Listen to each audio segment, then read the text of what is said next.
cartels. Oh,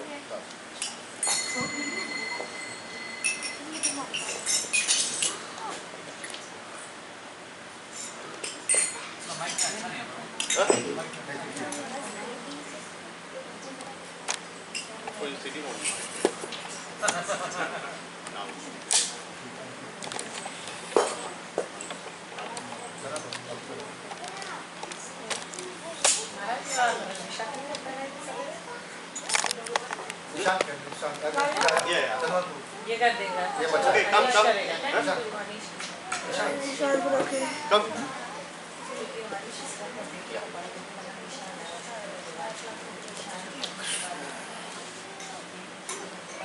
Keep the camera ready.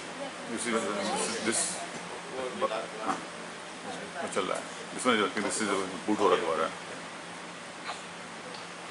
Oh, thank you. Devansh.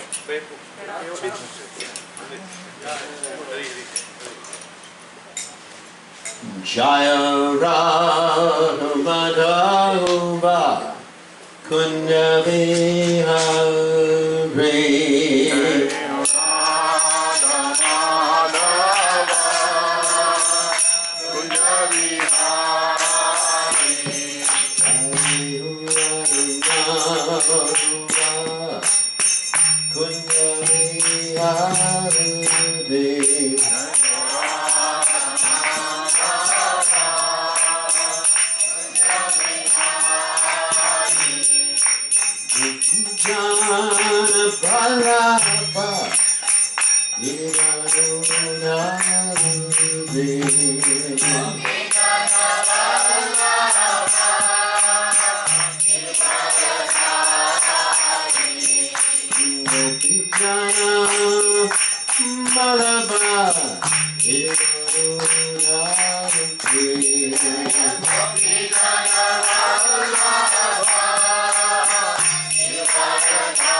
Parvakacharya, all states Heather. Such as Shima is divine grace Abhaya, Jananada Bhaktivedanta Goswami Shila Prabhupada Ki Jai. ISKCON founder Acharya Prabhupada Ki Jai. Ananta Goti Vaishnava Vrinda Ki Jai. Namacharya Shila Vedas Thakur Ki Jai. Say Gaho Shri Krishna Chaitanya Prabhu Nityananda Shri Radha Shivasati Gaur Bhakta Vrinda Jai. Shri Radha Krishna Gaur Saiam Kun Radha Gunda Giri Govardhan Ki Jai. Vrindavan Ki Jai. Vataradam Ki Jai. Sami Ki Jai. Shri Madhagala Devi Ki Jai. Samaveda Bhakta Vrinda Ki Jai. Gaur Premananda. Oh, gloriously assemble the devotees. Oh, gloriously assemble the devotees. Oh, gloriously assemble the devotees. Oh, glorious to Shri Guru Gauranga Shri Gopal Ki Jai. So, Om Ganat Tividanda Shah Gananjana Shuketa Chakshur Nikam Yena Tasmai Shri Advai Namaha. Okay, so this evening we'd like to talk about a very interesting topic, which is called Agyata Sukriti. Does anyone know what that means? No? Unknown accumulated times activities? Yeah, but in this particular case, activities in relationship to Krishna consciousness. So the word Sukriti means auspicious activities. So in the material world,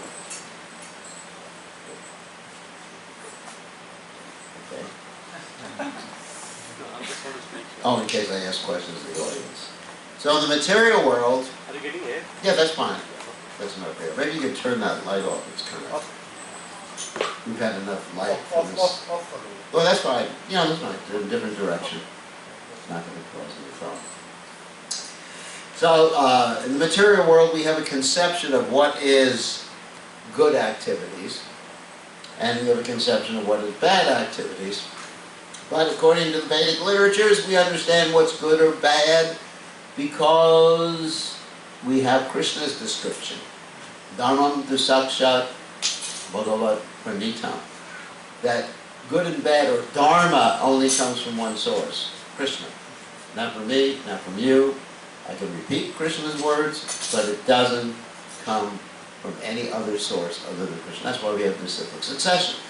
So in order to understand what good activity is, let's talk spiritual good activity right now instead of just material good activity, because there is material good activity too. For example, if you do work in the mode of goodness, isn't it? That's materially good activity. But then you simply get results in the mode of goodness, and something you may be interested in, going to the heavenly planets. Anyone here wants to go to the heavenly planets? Yes, okay, we got one person here. What's the problem with the heavenly planets, do you know? Fall down again. Yeah. Shine punya marcha lokam vishanti, the Bhagavad Gita tells us. It's only temporary. When your good karma runs out, you come back down. So those sorts of good activities, okay, they send you on vacation for a little while, and then you have to come back here where it's too hot. It's 108 outside. It's 108. So the heavenly planets, it's neither too hot nor too cold. And you can go there. You can be with Indra, you can be with Varuna. It's nice. But then it's temporary. Another problem with it is that one becomes bewildered with a false sense of happiness, that everything is all right. Another problem is that you become so bewildered that you give in to your senses and do impious things. For example, you have Indra. Everybody's heard of Indra? He's the god of what? What? Rain. He's the god of rain. So Indra is up there in the heavenly planets, and he has all these nice things that everybody would like. All the dancing girls. You'd like some dancing girls too? Why not? Your wife here? Oh, she's in the back. I think heading for a divorce, actually. So, Indra has all the dancing girls, but then he sees a girl on the Earth planet, her name is Ahalya, and he thinks, ah, she's nice too. And then he commits sinful activities, and as a result, he has to have an operation.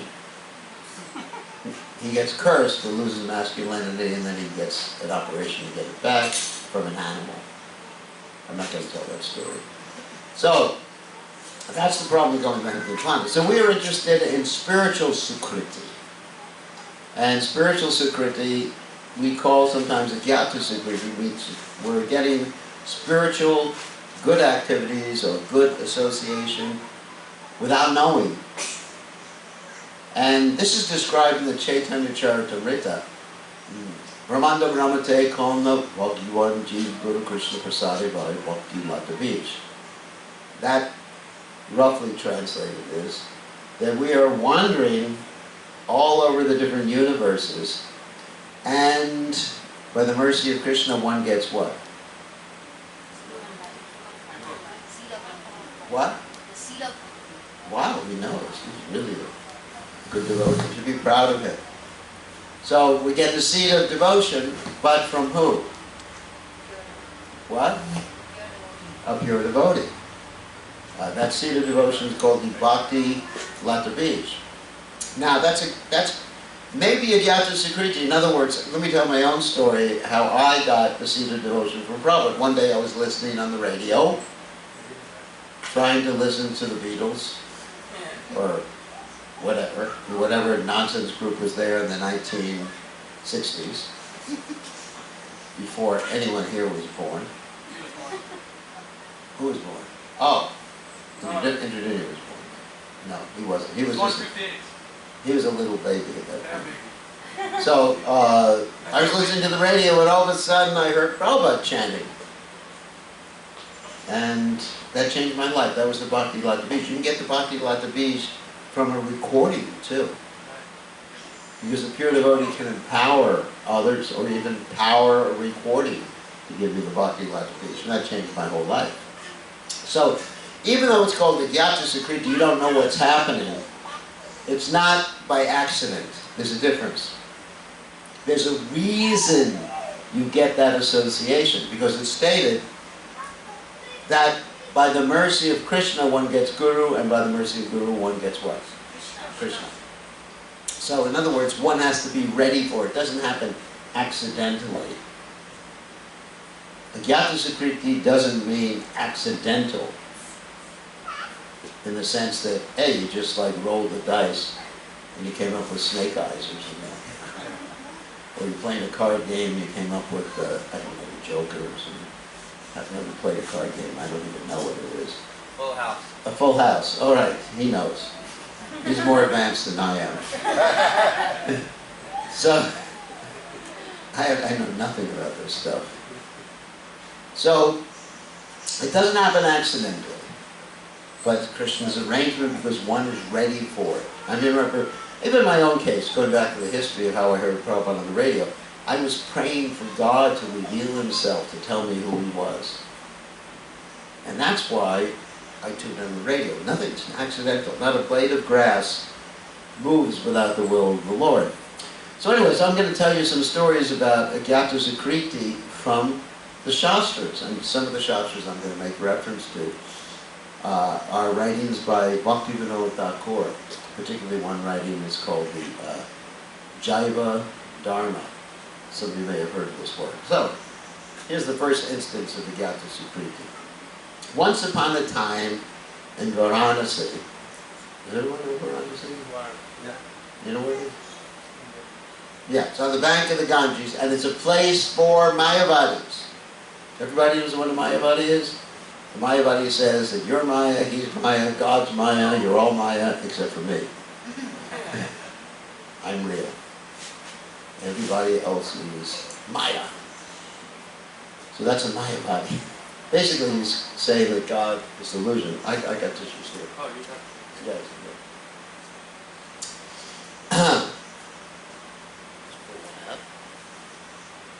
So he's saying that everybody or everything is Maya, including God. So that's a Mayavadi. So this particular individual, he was absorbed in Brahman, because Mayavadis usually like to be absorbed in Brahman. They say everything is illusion, Brahma Satya Jagat Mitya, Brahman is truth, this material world is illusion. Material world is not illusion, we're an illusion. It's like the example sometimes given is, you may see a rope and you think it's a snake, right? But the rope is not an illusion, it exists. But you're seeing it as something that's not true. So that's called an illusion. So Mayavadi, or this particular individual, was absorbed in Brahman. And he was just going, oh, he was a Paramahamsa. Mayavadi. In other words, he had no material desires, he was a sannyasi, he was just chanting, oh. And then all of a sudden, a devotee on Harinam, you've all heard of Harinam before? Harinam Sankirtan. A devotee on Harinam comes by, and this devotee, he starts chanting Hare Krishna, you know, kirtan. Hare Krishna, Krishna Krishna, Hare Hare, Hare Ram, Hare Ram, Ram Ram, Hare Hare. And this Mayavadi is trying to ignore him. But then he hears the sound of the holy name. And by hearing the sound of the holy name, he feels a joy in his heart. Because we know the symptoms of pure devotional service, or even when one starts the process of devotional service, are as follows. First thing is immediate relief from all distress, right? If you read Nectar of Devotion. Then the auspiciousness, transcendental happiness, decrying even liberation. What does it mean, decrying? Do you know any of it? It means considering liberation to be insignificant. And then another quality is it's rarely achieved. So you have all these different qualities. And this person who is meditating on Brahman experiences some of these qualities, especially some transcendental happiness, and he's just overwhelmed, thinking, what's happening to me? And then he doesn't even talk to the devotee who's chanting, but he just keeps being overwhelmed, thinking about the holy names. And eventually he runs to Mayapur, takes shelter of the devotees, and becomes a pure devotee himself, and becomes initiated by the name Vaishnava Das. Very interesting. So that's the story of Agyata Sukriti. I'm going to tell you, there's even a more interesting story told by Bhaktivinoda Thakur. Once upon a time, there was this, there was this person who was studying logic and reasoning. In India, that's called Nyaya. Anyone's heard that word before? Nyaya. Nyaya means like logic, reasoning, argumentation. And he was the most expert in Bengal on Nyaya, with Nyaya. And because of that, he was defeating everybody. Because that's very similar to the story of the Digvijay who approached Lord Chaitanya Mahaprabhu. You know what a Digvijay is? That means someone who goes around and argues with people and gets a certificate, which is called a Jaya Patra. Patra can mean leaf, but it actually means a leaf or certificate of victory.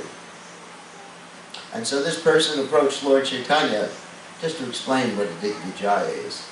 He approached Lord Chaitanya, and Lord Chaitanya Mahaprabhu defeated him.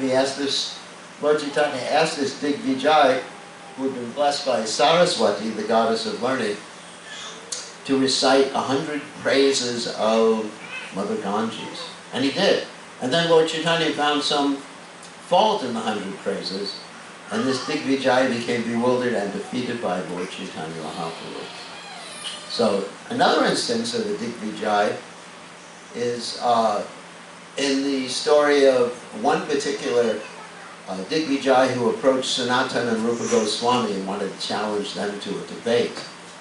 And Sanatana and Rupa Goswami, instead of debating with him, said, just, yeah, we'll admit you won. Get out of here. You know, sometimes we just don't want to waste your time. Say, okay, you win. And they signed this Jayapatra, certificate of victory. And this guy went away, Joy, I defeated Rupa and Sanatana Goswami. But then he didn't realize Jiva Goswami was there. And Jiva Goswami, who was the nephew of Rupa and Sanatana Goswami, he said, I challenge you. And he defeated this guy, and the guy just ran away. He had a call of nature. You know, anyway, he had a problem. So this guy ran away, and Jiva Goswami was bragging to Rupa and Sanatana Goswami how he had done that, and basically he was banished from Vrindavan because of his bag, bragging about it. He lived in the hollow of a tree in Mathura for a whole year. Until Sanatana Goswami went to Rupa Goswami and said, you're forgetting one of the teachings of Lord Chaitanya Mahaprabhu. And Rupa Goswami couldn't understand what teaching he was forgetting. And Sanatana Goswami said, you're forgetting the teaching of Jiva Doi, being compassionate to Jiva souls, and including Jiva Goswami. So anyway, that's what a Digvijaya is. So getting back to the story, in Mayapur there's this Digvijaya, and he was very expert. His name was Brajanath, which is a kind of nice name. Because Krishna's Brajanath too, right? What does Brajanath mean? The Lord of Braj, who is Krishna. So this Digvijaya, he was defeating everybody. And he had one enemy called Anayaka Chudamani. And he wanted to stop this guy from defeating him all the time. He was so embarrassed. So he had a very interesting way of trying to stop this Brajanath from arguing and being the winner all the time. He thought, as many people in Bengal think, that if you want something, you should worship who? Chandi or Durga. So the best place to worship Chandi or Durga, to do something, to do black magic is where? No, to do black magic? At a cemetery. Like if you want to do black magic, I can teach you. You go to a cemetery or a crematorium, and you do. So for a whole month he was doing black magic. He was doing, please get rid of this guy Brajanath. Swaha, swaha, swaha. And he said, make sure that he will never argue again. Okay, so after the month was over, on the full moon day, the lightning and the thunder and the hail was coming from the sky, and he heard a voice from the sky and said, don't worry, Brajanath will no longer teach Nyaya, will no longer argue anymore. So this guy was ecstatic. He said, Haribol. No, he didn't say Haribol. He said, Durgabol. Or whatever he said. I don't know. He was ecstatic. And so in the meantime, so in other words, Brajanath was cursed not to be able to teach Nyaya anymore. So in the meantime, Brajanath was doing his business, arguing with everybody, defeating everybody, because he was a Digvijaya. Then all of a sudden, one of his students comes up to him and says to him, hey, did you know that there was someone even better than you at Nyaya? And Brajanath says, okay, who is that person who's better than me at Nyaya? And his student said, well, there was this young man, he's no longer here anymore, his name was Nimai Pandit. He was better than you at Nyaya. And Brajanath was thinking, let me find out what he taught. So from that point forward, he began to think all day long, Nimai Pandit, Nimai Pandit, Nimai Pandit. Who's Nimai Pandit? What? Chaitanya Mahaprabhu, when he was a kid. Pandit means like a learned person. So he was thinking, Nimai Pandit, Nimai Pandit, Nimai Pandit. And this way he was chanting Lord Chaitanya's name. This is called the Yata Sukriti, so that's the reason I'm telling this. He was chanting Lord Chaitanya's name, and then he found out some of the things the Lord Chaitanya taught about Nyaya, and he began to meditate. He said, oh, I wish I had the association of Nimai Pandit, Nimai Pandit. So then finally he goes home, and he asked his grandmother, do you remember Nimai Pandit? And his grandmother says, yes, I remember, and he used to come to my house and eat his favorite vegetable preparation. What's his favorite vegetable preparation? Shak. And the grandmother said, tonight I'm making the same thing for you. And so he looked at the shak, and he said, oh, this is my Nimai Pandit shak. Nimai Pandit, Nimai Pandit. And so one thing led to another, and he gave up teaching Nyaya. Because Vasudeve Bhagavati Bhakti Yoga Pariyojita Janayati Asu Vairagyam Gyanam Chayad Hoitika. By taking up devotional service, one actually loses a taste, becomes involved in renunciation from this word, which is called vairagya. Ragya means like passion, like Raj, like the mode of passion. Rajagun, and of course Tamagun and Sattvagun.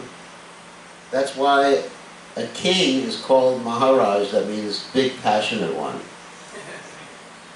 Nowadays, of course, they also call sannyasis Maharaj.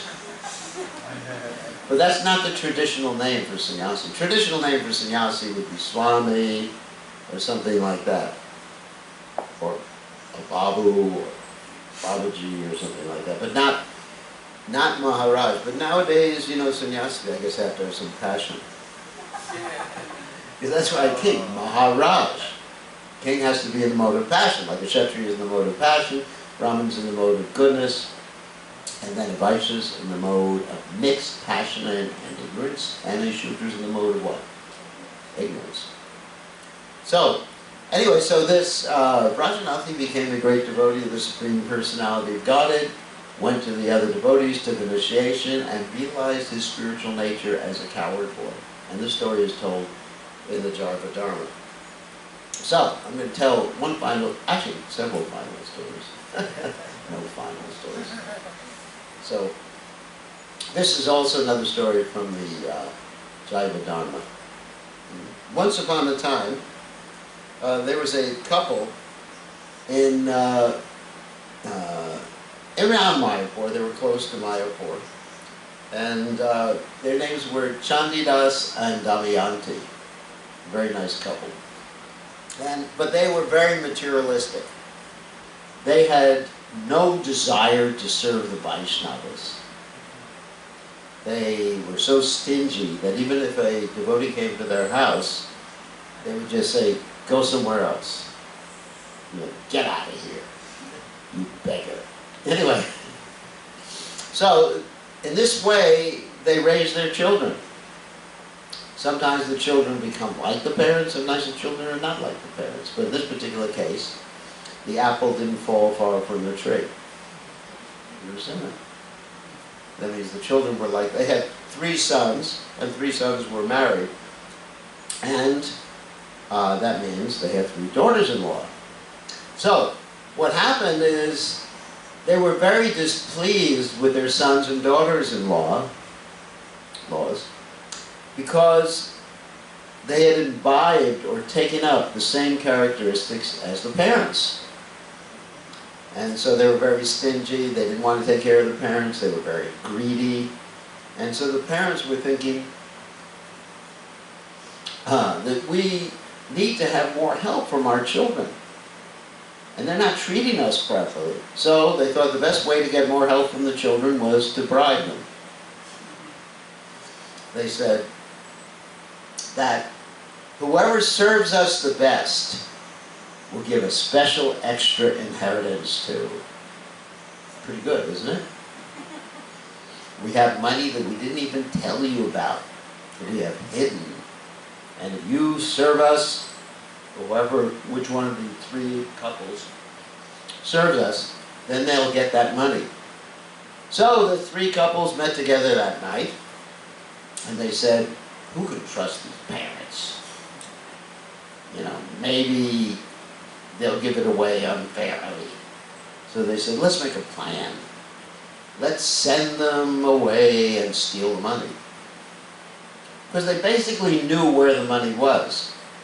Everybody knows that in India, you bury your money in your bedroom if you live in a hut. And if you're living in the Western world, you put it behind the drawers in your dresser.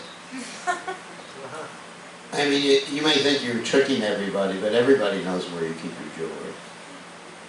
Because like in Fiji, it's quite common. People's houses get broken into and all the jewelry gets stolen. And the dacoits know exactly where it is. Because it's always in the same place. Behind the drawers in the dresser. Am I right? Yes, see. So, so in this case, the kids knew where the money was. It was actually buried in the bedroom.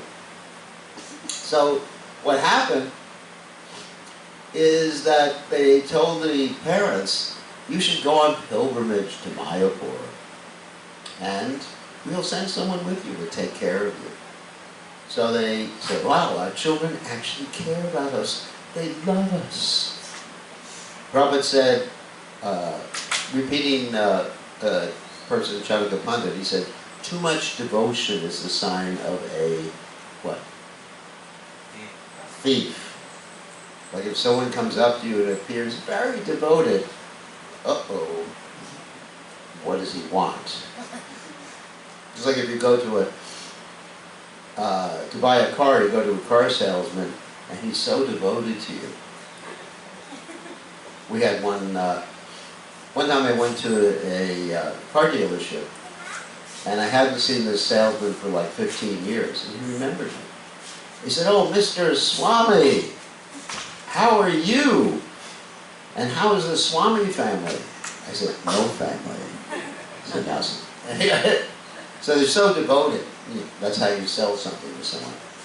So, anyway, so what happened is the parents thought that Shanidas and Damayanti thought our children are getting devoted. They're so nice now because we offer them that money. So they went on pilgrimage, and guess what happened? The children stole everything while they were away. They got a message. The children stole everything while we were away, and they thought, we got to go back. Our children really love us still. Isn't it? That's the illusion. They really love us. But they were advised, why should you go back? If you go back, your children may even kill you. Right? So they decided to go ahead to Mayapur, take shelter of the Supreme Personality of Godhead. And while they were there, they did something that got them the mercy of the Supreme Personality of Godhead. What did they do? They, instead of being stingy, they opened up a business and started serving the Vaishnavas. Because we know, as described in the Bhagavatam, Mahatseva Mahor Vimuktesh Tumo Dwaram Yoshitam Sangi Sangam. That if you serve a great devotee, guess what? The door to liberation, the door to Krishna consciousness is open. And also many other verses, Sadhu Sangha, Sadhu Sangha, Sadhu Sashrakoi, Lavamatra, Sadhu Sangha, Sarva Siddhi Hoy. That even an instant, one moment of serving a great devotee, you get all perfection. That's wonderful. Many, many verses. Another verse in the Bhagavatam is for Duni Nipo Nasevaya, which states that even one moment's association with a sadhu is worth unlimited times of bathing in the sacred rivers. One cannot estimate the good fortune because we're talking about getting good fortune. So this couple got the good fortune of serving the sadhus, using their money at this time instead of greedily hoarding it to serve the sadhus, and then they became great pure devotees and went back to home, back to Godhead. Wow. There's another instance of you got to see. There's so much benefit. Two more instances, I'll tell you that. One, of course, is the famous story in the Ramayana, and that's the story of Ratnakara. Ratnakara was a thief. Of course, in the Tulsidas Ramayana, they give him a different name, but in the Valmiki Ramayana, he's called Ratnakara. He was a thief. And being a thief, and a dacoit, and a gunda, all those other nice appellations, he would attack people on the street. So once upon a time, the Saptarishis came, that means the 7 great sages came, and he tried to take money from them. Of course, they didn't have any money, but they explained to him the philosophy. What was the philosophy? The philosophy was that you have bad karma, right? By attacking people and taking their money. And he said, I know that. I know that there's so much bad karma. However, I'm doing this out of love.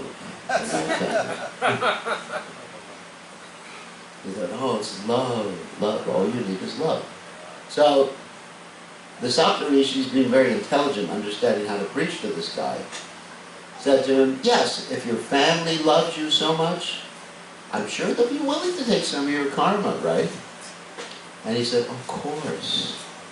They love me. Of course, they actually love the money, not him. So he goes to, so the Saptarishi said, go to your family, check it out. So he goes back to his family, asks his wife, will you take some of my bad karma because I'm killing people and, stealing their money and all that other nice stuff? And she says, no, that's your job. You're supposed to work. I'm the wife. I'm supposed to stay home. And you're supposed to buy me saris and jewelry. Get back to work, you rascal. So then he thinks, ooh, what happened to that love? Then he goes to his son, Aniruddha. No, his son's name was not Aniruddha. And he says to his son, would you be willing to take some of my karma, my dear son? He says, Dad, no. You can't keep buying me toys and everything like that. Get back to work. That's your business. Why do you expect me to go to work and take your karma? So anyway, and also he had a similar encounter with his daughter. So he goes back to the Saptarishis and he says, what should I do? And the Saptarishis say, well, we can give you an interesting mantra about Lord Ram. And he said, no, I can't handle it. I have no taste for chanting the name of Ram. He said, well, how about this? Do you have a taste for chanting things you like death? And he said, yeah, that sounds good. And of course that's Mara, and he chants what? Mara, Mara, Mara, Mara, Mara, Ram, Ram, Ram. Becomes Ram's name. And then eventually, he becomes a great devotee, and such a great devotee that he's able to perceive or see Lord Ram's pastimes in his heart. And that's how he wrote the Ramayana. By seeing his spiritual television. Prabhupada explains the pure devotees, they have spiritual televisions. You know what a spiritual television is? They can tune any channel, just like some of you might be addicted to having many channels in your cable TV or internet nowadays. There may be hundreds or thousands of channels. Or you may have this thing called dish TV. You know dish TV? That's where you get a small dish on top of your house, not for eating, but for receiving the satellite signals. And you can tune into 100, 200 channels, something like that. Well, a pure devotee has a spiritual television that he can tune, he or she can tune into any of the Lord's pastimes they want to see. Would that be nice? You just throw your mobile phone away. You don't need it. You just say, right now I want to watch Lord Ram's pastimes. Tomorrow I'll watch Nrsingadeva's pastimes. Next day I'll watch Krishna's pastimes in Braj. Next day I'll watch Matsya Avatar. That would be nice, wouldn't it? And so Valmiki, he achieved that status. And not only that, he became worthy of hosting Sita Devi in his ashram. Just because of that Agyata Sukriti. Amazing, isn't it? But it was all based upon association with a devotee. You see? Agyata Sukriti, advancement in devotional service, is all based upon association with a devotee. And here's the final story, and then we'll talk philosophically. The final story is the famous story of the Jamil, which many of you know. That when Jamil was young, he actually had association with a pure devotee, spiritual master. And the spiritual master is always praying for the welfare of the disciple, even if the disciple deviates from Krishna consciousness. The relationship with the spiritual master is eternal, never ends. Even though there may be some physical separation, still it's an eternal relationship. So Jamil had some problems when he was young. He saw a prostitute embracing a Shudra, and he became attracted to that prostitute. He thought, wow, she's pretty. And he became attracted and took her into his home. And he was so sinful, he gave up his good wife, his good Brahmin wife, mistreated his parents, squandered his inheritance, never thought about Krishna consciousness again for many, many years. And he was very, very old, 80-something years old. And he was getting ready to die. And you know, whenever you're getting ready to die, there's this statement in the Bhagavad Gita, what is it? Yam yam api smaram bhavam yajate ante kalevanam tam tam avaiti kamapya sadatad bhavata. Whatever you're thinking of at the time of death, that's what you get in your next life. So, just like this morning we were walking and Aniruddha was thinking of rabbits. And I was thinking, if he dies now, it'll be Aniruddha the rabbit.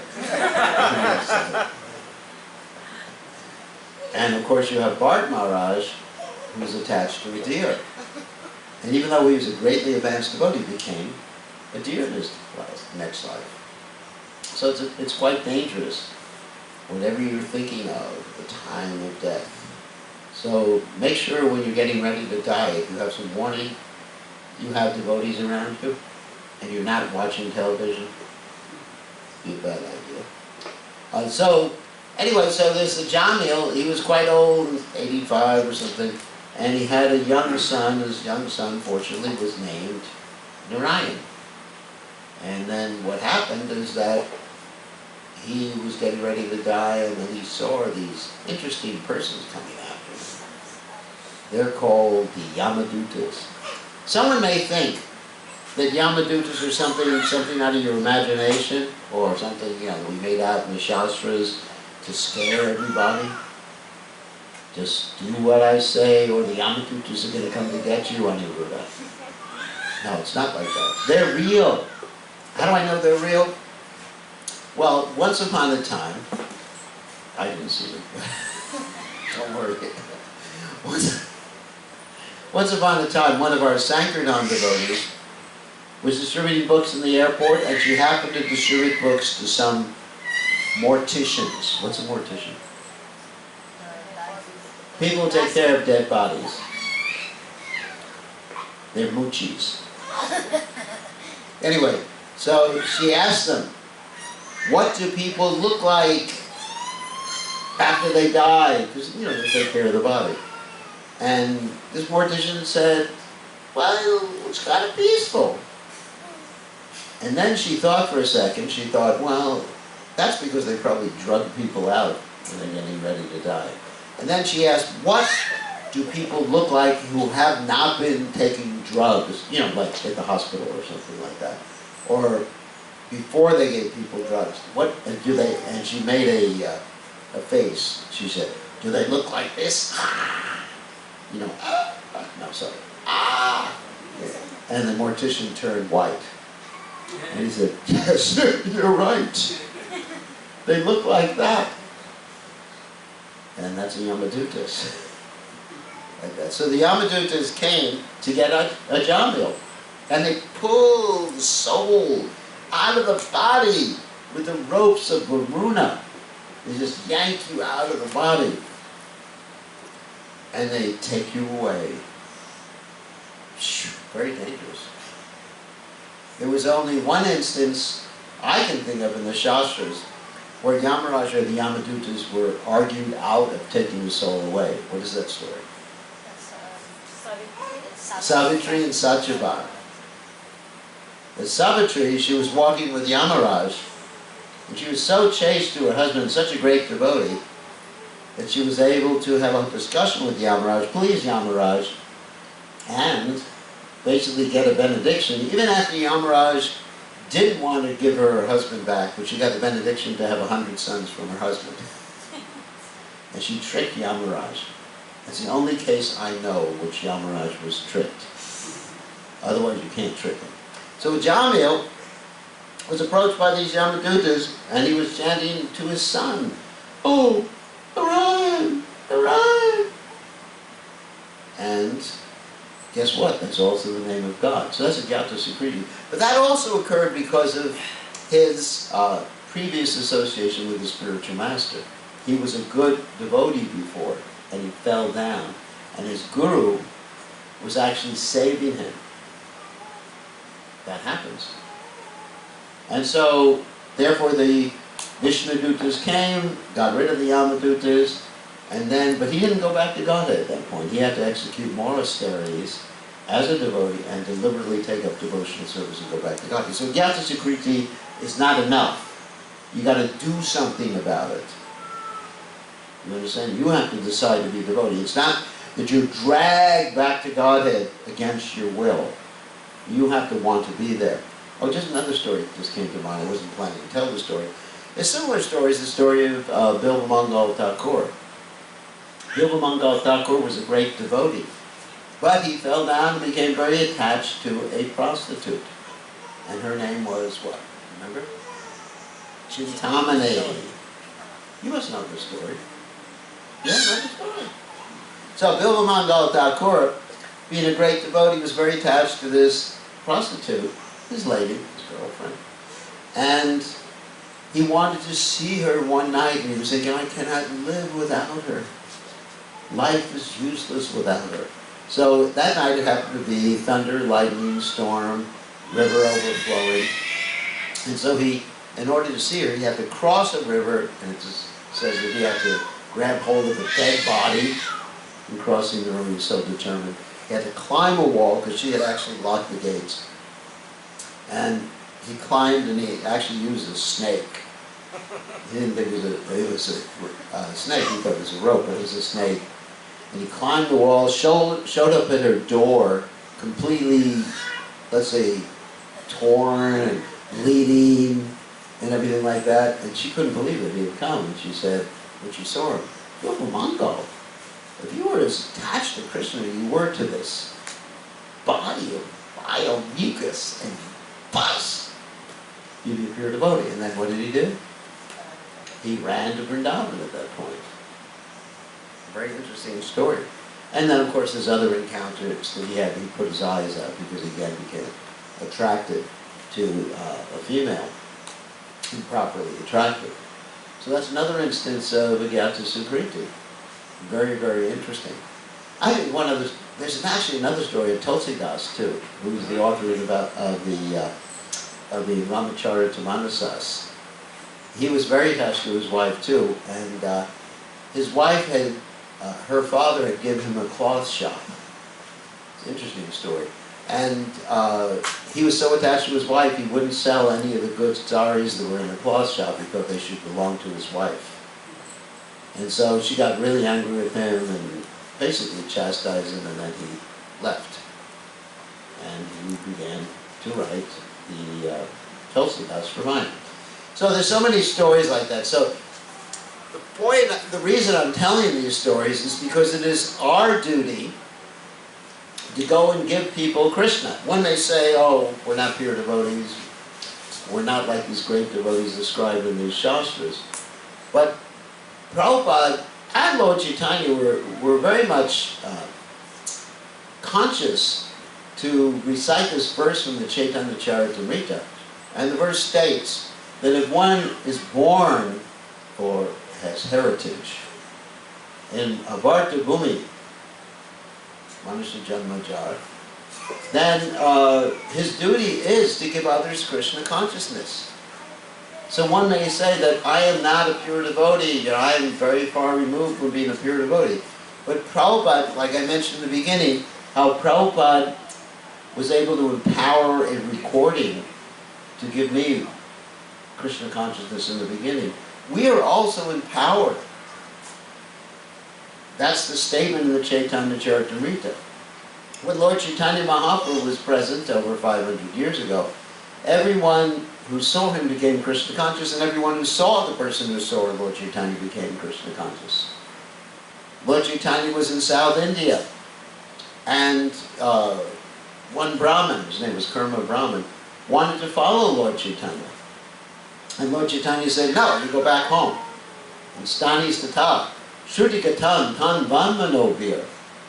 He said, you should simply engage, stay where you are, and engage in hearing and chanting about Krishna. And this famous verse, Yari Dekatarikar Krishna Badesh Marigai Goi Guru Goi Tore Desh, that whoever you meet, you give them Krishna. So we all have that responsibility, especially those who are from Bar to Barsha, which I think is just about everybody in this room except for 2 or 3 people.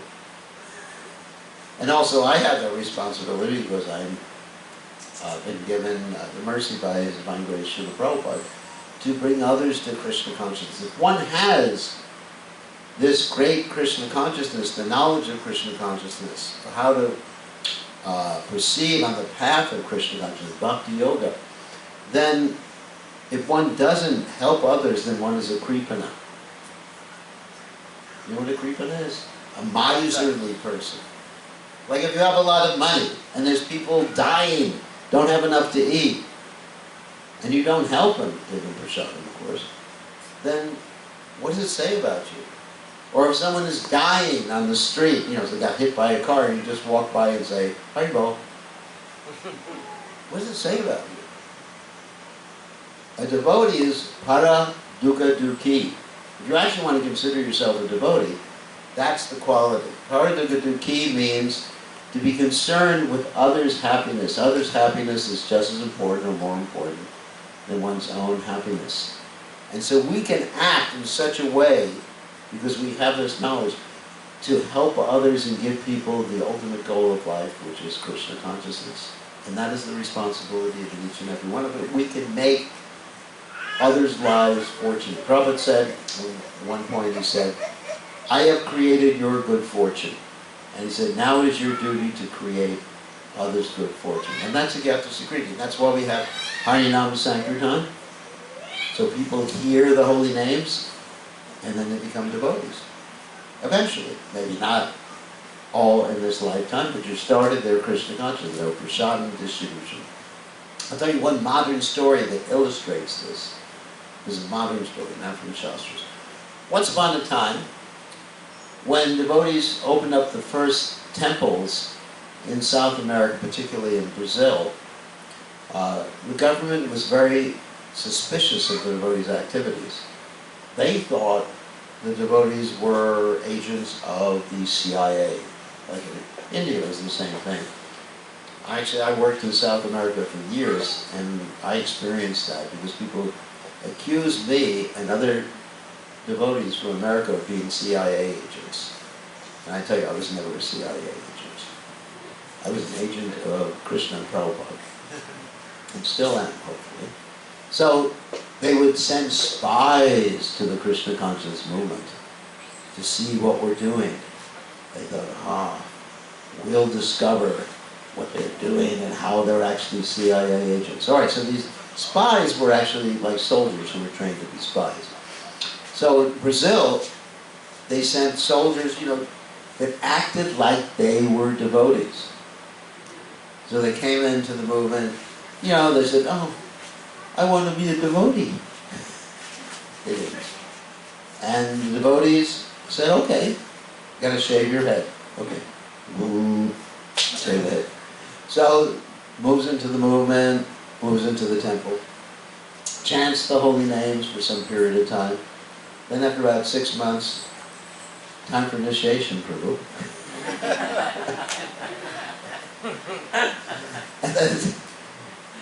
and then the soldier admits, actually, I came here to trick you, to spy on you. But now I want to be a devotee, I want to take initiation. Yeah, so many stories about Agyato Sukriti, they just come to mind. Another story was that Prabhupada's another story from Brazil, and this person became a great devotee too. Now this story was from Brazil. Prabhupada was traveling in an airplane in Brazil, and one of the stewardesses saw what Prabhupada was eating. He was eating like this chibwa, the puff rice preparation. And she said, oh, it looks really good. And she took a little and put it in her mouth. Oh, delicious. And the devotees were astounded. She'd taken right from Prabhupada's plate in remnants, basically. Of course, the devotees didn't want to say, this is nonsense, you rascal. They didn't want to disturb her mind. So, fast forward about 15 years, devotees were on Sankirtan in the jungles of Brazil, or, not exactly jungles, but some small town. And they knock on the door, and there's this lady. The lady says, please come in, I'll take some of your books. She's older at this particular point. And the devotees come in, and they discover there's a whole altar there with pictures of Prabhupada, Gaurnitai, Radha Krishna, and all that other nice stuff. And they said, how did you find out? And she said, well, I just took a little chidwa, little prasadam remnants from His Divine Grace Srila Prabhupada. So, we can do so many amazing things for Krishna. Believe me. Amazing things, like Prabhupada did amazing things. But I was just reading today in this biography that Shamachandra wrote, that Prabhupada expected us to do 30 to 50 to 100 times more than him. Of course, that's not possible. But still, Prabhupada had these expectations, and Prabhupada is empowering us, and we can give others Krishna. We can become guru in the sense of at least Siksha guru for others. So, on that happy note, does anyone have any questions? It's a nice discussion. Yes? Maharaj, you said we are responsible to give Krishna consciousness to everybody. Yes. In particularly, I'm more interested in how to give Krishna consciousness to the kids who are growing, maybe above 13. How do you give it to them? You say, chant or else you don't eat. No, that's a joke. No, you don't do that. You have to, the first way is, you have to be an acharya. And what does an acharya mean? Not only that you chant, obviously you chant, but you have to show how every aspect of your life is dedicated to Krishna, and every aspect of your life is in the mode of goodness. Because if the kids, or children, whatever you call them, actually the word kid means goat. It means baby goat. Anyway, I always hated that word. When my parents were taking care of me, they said, oh, bring the kids with you. I said, I ain't get a kid. I'm not a baby goat. So when the children are observing the parents, and then they see the parents arguing, they'll naturally connect that with Krishna consciousness. Like if the husband says to the wife, you rascal! And the wife says, no, you're a bigger rascal. You're not a good devotee. And this way, the children will see that as illustrating Krishna consciousness. You understand? An example.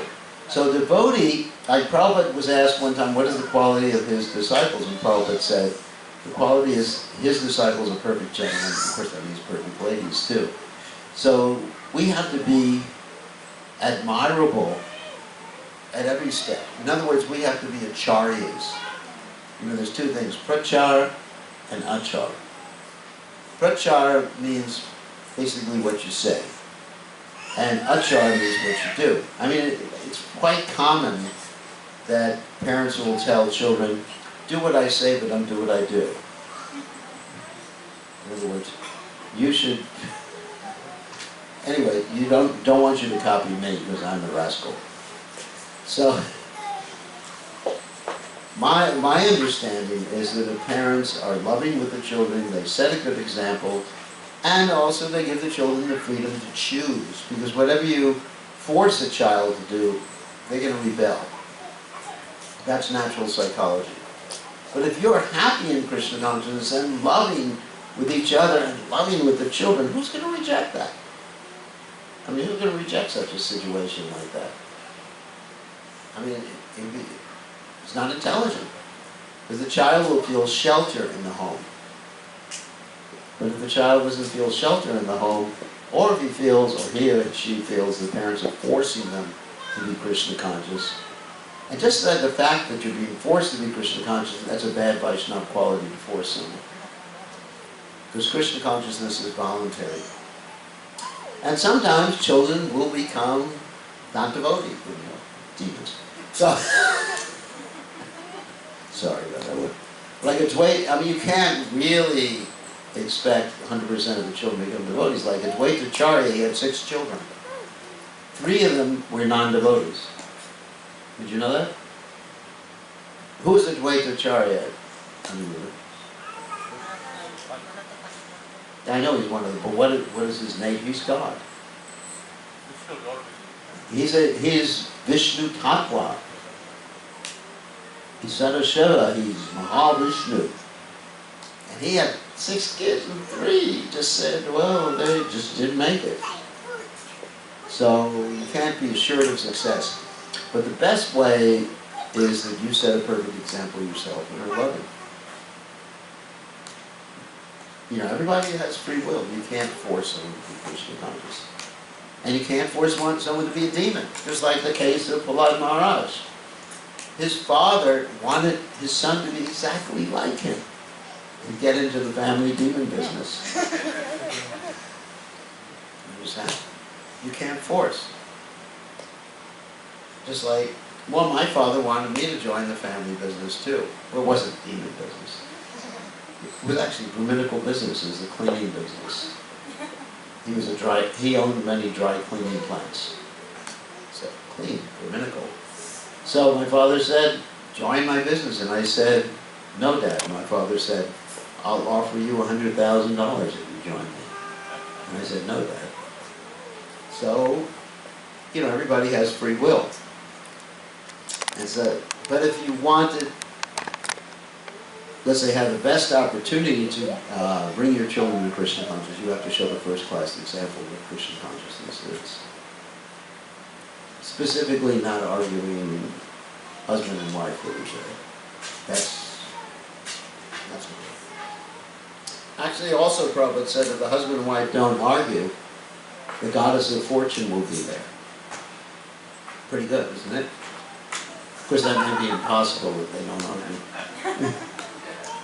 This is Kali Yuga.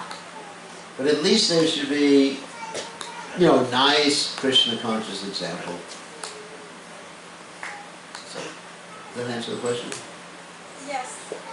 All right, any other questions? Yes. Yes, but I was interested in your story about that hiding jewelries. So, one time what happened was one family in Fiji, they used to hide their jewelries in the kitchen. Oh, in the kitchen? Yeah. Okay, now I know. They put an old pot in the kitchen and they used to hide their money in the pot.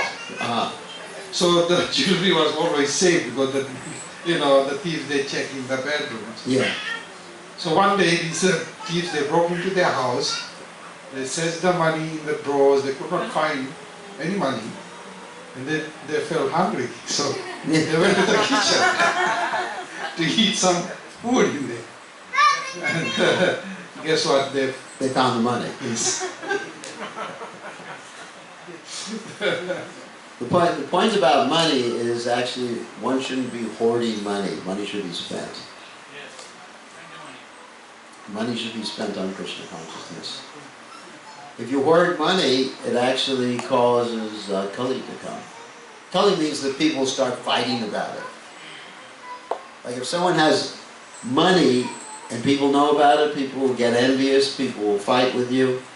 But if you have no money, nobody's going to get envious of you. Right?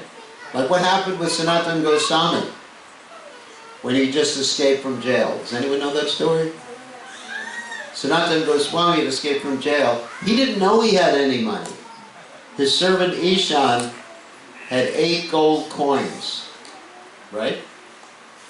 And he went to a hotel keeper, and the hotel keeper had a good astrologer and a palmist.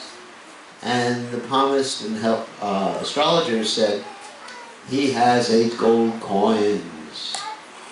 And the hotel keeper became very devotional. He said, anything you want, I'll help you cross the mountains. You're such a nice sadhu. And Sanatana Goswami knew that too much devotion is a sign of a thief. He said to his servant, how much money do you have, Ishan? Ishan lied. He said, I only have 7 gold coins. And then he offered those gold coins to the hotel keeper. The hotel keeper actually took him over the mountains at that particular point and then sent his servant away. So you see, if one is hoarding money, it can cause so many problems. So money should be spent on Krishna consciousness. Of course, sometimes it's useful to save something for the future. Yes, I'm not saying it's not. But it's better to spend it on Krishna. So, any other questions or comments? Or problems or issues? Yes. Sir, Supriti, is it, so this, so that, how does that come, you know, like, is it because of something you did in our past or whatever? No, I already explained. It's because that you're ready for it and Krishna is sending you a devotee, or Krishna is sending you that particular circumstance. It's not by accident. It doesn't happen by accident. It's because you are ready for it. How you are ready? I mean, what did you do to get ready? What do I do to get ready? Are you ready? The way you get ready is that you, first of all, realize that there's no happiness in this material world. And you cry out to God. You're looking for the absolute truth. I mean, in my own life, I can think of my own personal example. That when I was young, I was always thinking, what is life all about? Where have I come from? What is God? Who is God? What happens to the soul at the time of death? What is the purpose of life? And so I was ready. Krishna has to see you're ready. It's not by accident. Krishna says in the Gita, he said, Ishwara Sarvabhutanam Hrideshar Arjuna Tishtati Brahmayan Sarvabhutane Yantra Rudani Maya. He says the living entity is living in this machine, which is the body. And Krishna is seated in the heart. And Krishna is directing the wanderings of the living entity. So also he's directing the pure devotees. And of course, there's the other verse in the Gita, Tesham Sarvabhutanam Vajatam Pratibodhakam. What? Vedami, Mom, Viyantite, to those who are devoted. So, anyway, it's a reciprocation with the Lord in the heart. When you're ready, Krishna will send his representative. Nothing happens by accident. All this Agyata Sukriti stuff happens because of the mercy of a pure devotee. It's not accidental. It's all due to Krishna.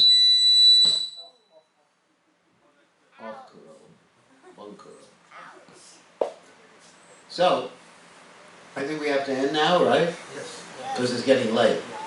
And we'll be in trouble. We have to leave here by 8. All right, thank you very much. All glories to His Divine Grace. Srila Prabhupada ki jai. Krishna Goswami Maharaj ki Jai. Prabhupada ki jai. So we have an arti now? Yes. Who will sing? No, Maharaj. Singing. I can do the arti. Yes.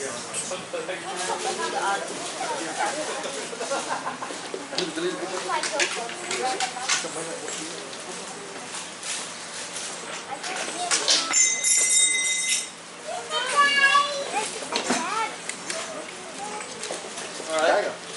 Who's gonna lead?